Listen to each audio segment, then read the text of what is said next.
Hey everybody, James Floyd Kelly here. Welcome to another episode of Novel Ideas. I think Eric, we're up to number six, I believe. No, number I, seven. We're it at is number number seven.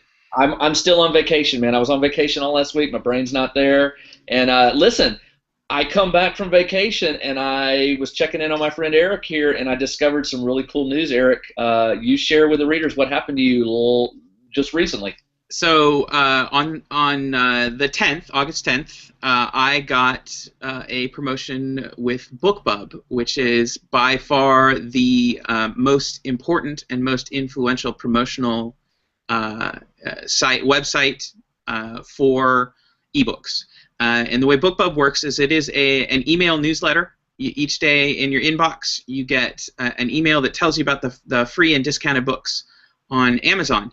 And it takes quite a bit of work to get a BookBub promotion. It's not something they give to everybody who has a free and discounted book. There's some pretty strict qualifications, and it's very coveted because it's an incredibly powerful tool.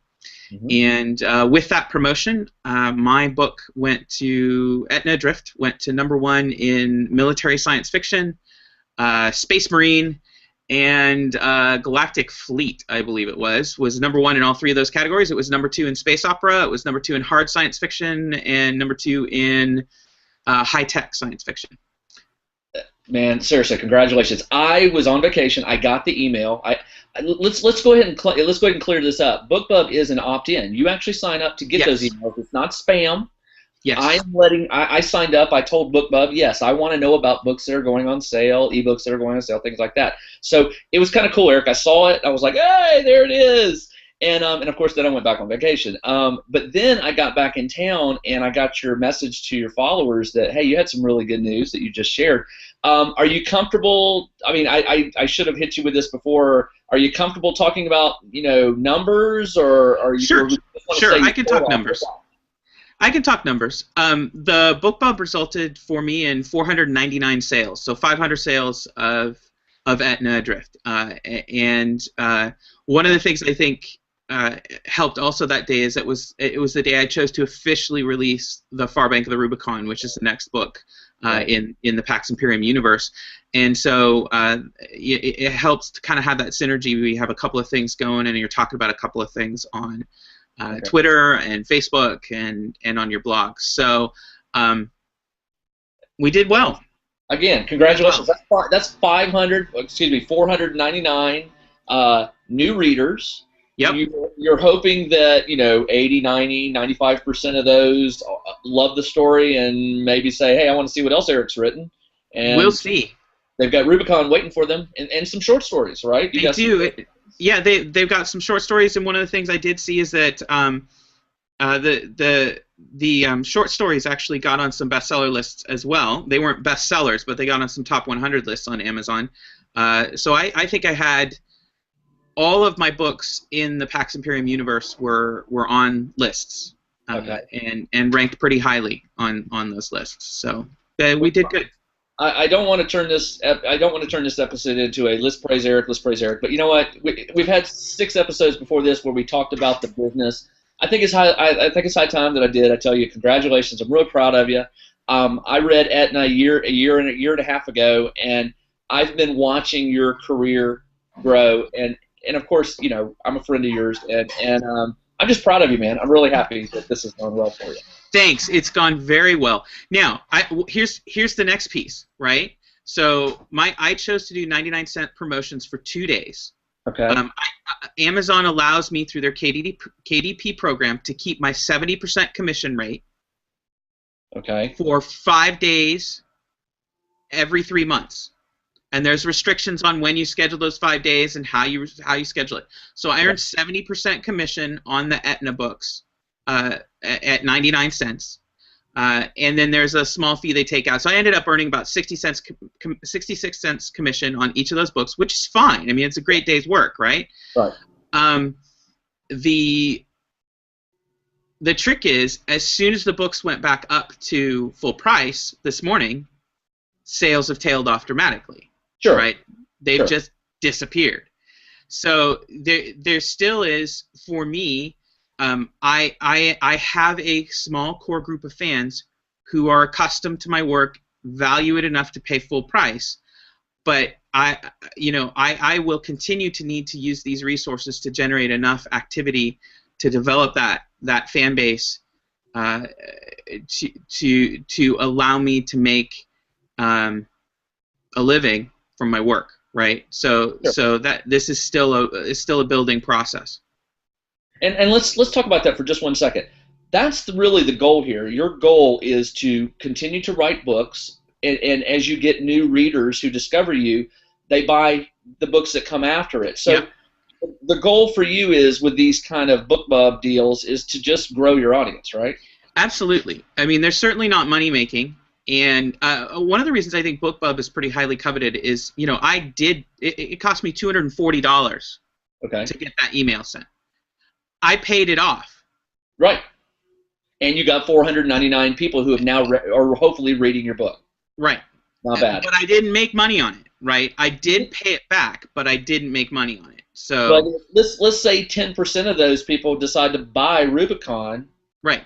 You're then fine. Be in the black. Yeah. You're fine. And the other piece that it traditionally does, and I don't know, it'll be interesting to see how Amazon's algorithms work right now. In the past, when I've done these, this then definitely affects how much I appear in the also bots, which is the line of books that say people who bought this book also bought this. Right.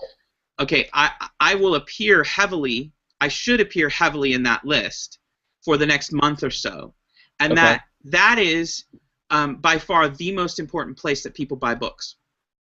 They buy books from the also bots. I will agree with that. I am an Amazon book buyer, and I will agree that I frequently check when I see a book, I always look at the bottom. What are other people? And I have made many purchases from just discovering something that I would have never found in browsing. Because let's be honest, browsing Amazon you're looking for a needle in a haystack. That you're right. I never thought about the what do you call it again? The also bots. The also bots.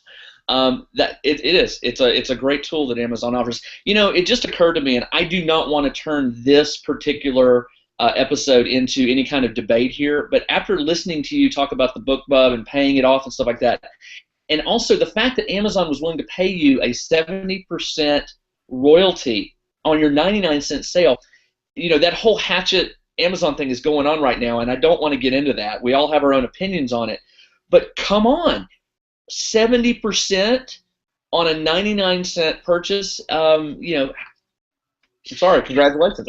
That was a good deal. Yeah, and I know you said you didn't want to get into it, but I'm going to take half a step in. It will be my only half a step in, and I'll do it here on this that nobody is watching, and that'll be my only comment on Amazon Hatchet, which is, Amazon is being really, really good to me right now. But I think that indie authors would be wise to recognize that Amazon is a large multinational corporation, and Hatchet is a large multinational, is associated with a large multinational corporation, and their interests are not our own. Neither side, right? And I understand that the traditionally published authors feel more under threat, because Amazon is threatening the way they've done business for a long time, and that's a problem. So the reason you're seeing the traditionally published authors really rally for Hatchet in a way that I don't think the indie authors will ever rally for Amazon, except a few, right? I mean, Hugh Howey being the big example of the guy who's really made it through Amazon and is big enough through Amazon that he feels comfortable rallying for them strongly. But I think most of us who are down there are just like, yes, Amazon is really helping me right now, but we know that can change if their interests as a corporate. If we no longer serve their interests as a corporation, right, that will change. Yeah, the key words you just said are right now. Right. We don't know what the book. 10 years ago we couldn't have predicted today. Right. 10 years from now, we can't predict what it's going to be like. And I have been throughout this debate with. I've talked to my wife, who's an attorney, and stuff. And people I've spoken to about this. It comes down to this: Amazon might win this one, or Hatchet. Whoever wins it, they've won now. You never know.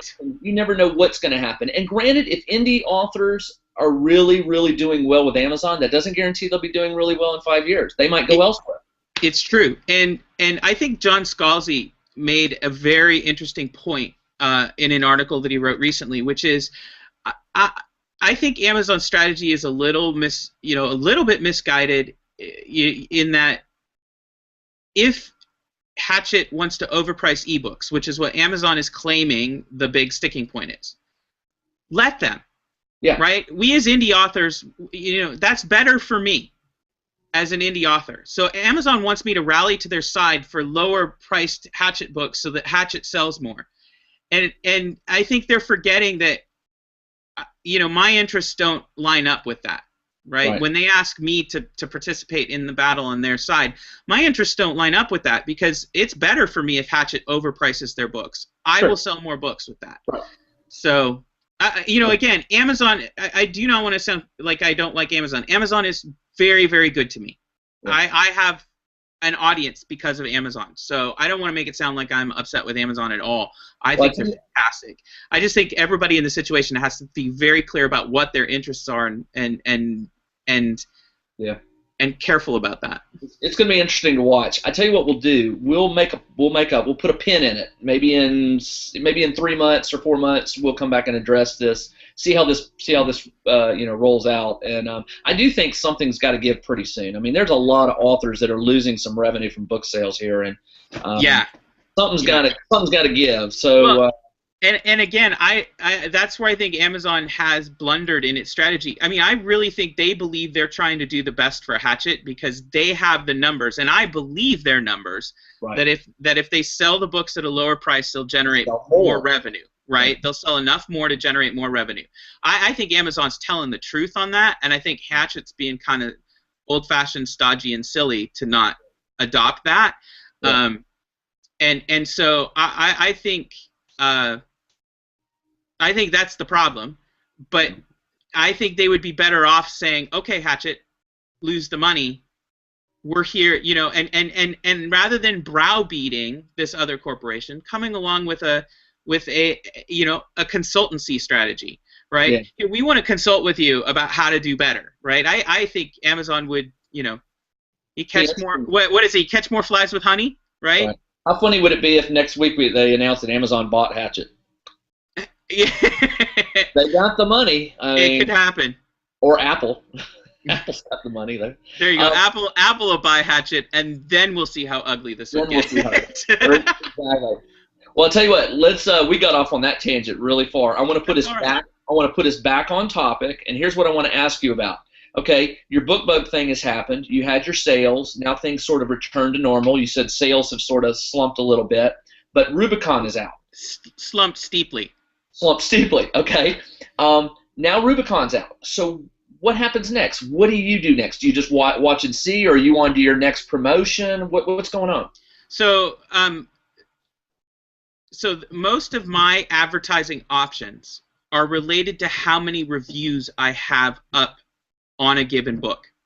So BookBub doesn't set a firm requirement, but it's pretty clear based on their practices. If you don't have 25 or more good positive reviews with a very high ranking for the book, you're not going to get a BookBub promotion. When I went into the BookBub promotion, I had 36 great reviews. Okay. And so that took me a year of kind of working in obscurity and doing other things to actually get that far. And now you need 25 more on top of that, or no, I don't need 25 more on top of that. I need to get Rubicon to having get Rubicon to that level. 30 or 40 reviews before I ask BookBub to do this for Rubicon. Well, I promise you, that's the next work. As soon as I finish it, I'll have one up for you. I appreciate that. I have 3. So here's the way you got to think of this as minor leagues versus major leagues. BookBub is getting a contract with the New York Yankees, right? There are plenty of other book lists that will generate a significant number of sales, between 50 and 100 sales. Okay. There are a number of lists that are like this, but in order to get on those, you have to have 5 reviews or 10 reviews and a rating of 4.0 or higher. So that is my goal, right? Is that I go back and I talk to my fans and I talk to my Kickstarter folks and I talk to all those people and I say, hey, I need, if you finished it, I need you to write a review for me because that helps me actually pay for advertising. So I have some work to do there. Well, I'm somewhere between a third and a halfway done. I'm not going to go and say what happened. I had a catastrophic iPad failure, but tomorrow I should be picking up reading right where I left off, which is kind of driving me crazy because I think I left off. No spoilers. I left off at a particular point that I was like, no. I mean, I don't know if I could tell you. So I'm ready to get back to writing. But when I put a few of those points in the book on purpose. Oh yeah. I've encountered a few where I was like, okay, darn it, I was going to stop, but okay, I'll go to the next, I'll go on to the next chapter. But no, I'm really enjoying it. And I'm not saying that because you're my friend. I'm not saying that because you don't pay me to say these. I'm telling you, Eric, it's good. It's good. Really good. And so I'm hoping that 500 new readers that you got with Aetna, I'm hoping those 500 will take a chance with Rubicon, because if they do, I think they're going to find out that this is not a fluke. You really have got a great little universe here. There's some cool characters that I am starting to now really like. And with your characters, I'm not going to give any spoilers here, but I will say this. With your characters and your stories, you never know if they're going to be with you in the next book or even be with you 10 chapters away. I mean, that's how Eric's writing is. I'm not going to say he kills everybody, but Eric's the Battlestar Galactica writer. Don't get attached. I've been reading The Red Wedding over and over again to practice, right? No, that's not true. When I went into Rubicon, I said, okay, I'm going to start reading it, but I said, Jim, don't get attached to any characters. Don't get attached. And so obviously, third in, I'm attached. I've got a few that I'm like, oh man, I really like these characters. Awesome. Well, listen, we've got a couple minutes left here. So the next thing is obviously you need some reviews for Rubicon. So I'm going to make an appeal. You don't have to do it. Readers, viewers, if you have read Rubicon and you liked it, if you loved it, you really have to write a review. But if you liked it, please write a review. Obviously, Eric's explained why he needs it, and so I'm going to write one. I promise, Eric, I'm going to write one, and hopefully we can get in these next ones, because I've got to tell you, Eric, you and I, we're not ready to announce the surprise yet, but we can say this: October.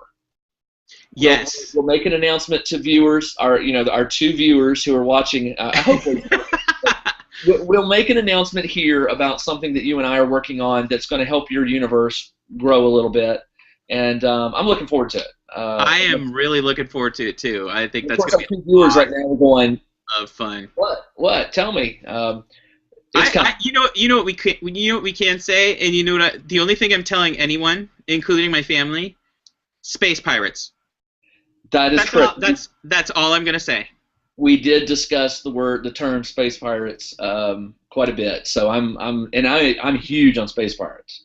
Remember I think science fiction. We need more space pirates. Yeah. Remember Ice Pirates? What a great film. There we are. Just pure. The writing was there. Netflix, and I'm not gonna remember the name. It's Space Pirate something. Then Netflix just added a Japanese anime under that title. I was just like, oh, I gotta watch that. Yeah. And true to Japanese anime, it was lovely. It was gorgeous. It's done in the Final Fantasy style, so it's it's firmly in the uncanny valley with its 3D animation, and it was just gorgeous. And of course, it punked the third act badly, right? Like Japanese anime does not write third acts; they're terrible. It falls apart. Sure does. It fell apart so badly at the end. Well, I'll tell you what, we'll talk offline about the next episode. I'm back from vacation. I have nothing planned, I don't believe, anytime soon. I am going to be missing Gen Con, which is next weekend. I'm going to go next year. I'm really disappointed I couldn't go this year. Some family obligations. I still have to get to Mecca. Mecca, yeah. Got to be there. It is our Mecca, isn't it? That's right. Yes. Maybe you and I can make it both next year. I'm going to try. That would be fantastic. Well, listen, viewers, thanks again for tuning in. We don't know how many of you are, but whoever's out there, we would love to hear from you. Let us know if there's any specific topics you want Eric to speak on relating to the indie publishing world. If you have any questions, we want to hear them.